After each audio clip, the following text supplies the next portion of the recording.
ইতিমধ্যে আমাদের ভিতর চলে এসেছে showroom sorry Shakib Al Hasan. Hello, আচ্ছা ভাই, আপনি শোরুম উদ্বোধনের জন্য ডাকছিলেন, তা তো আমি চলে আসছি। এখন কি শোরুম উদ্বোধন হবে সেটাও বললেন না।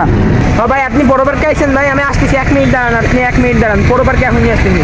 আর ভাই শোরুমের কথা শুনতেছিস না? হ্যাঁ শোরুমটা হলো বদনা শোরুম ভাই, বদনা। আচ্ছা ভাই, ঠিক আছে ঠিক আছে। কি করে গেল? বদনা শোরুম।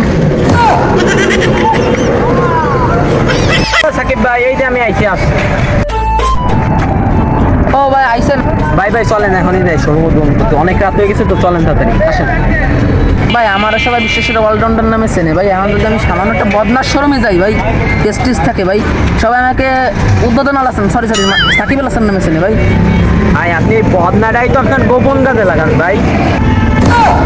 আচ্ছা যাবেন না ভাই, 30 লাখ টাকা ডিল ছিল তো, আমি আরেকজনের দ্বারে যাই, ঠিক আছে স্যার। 30 লাখ টাকা? এ ভাই দাঁড়ান। কি হয়েছে ভাই?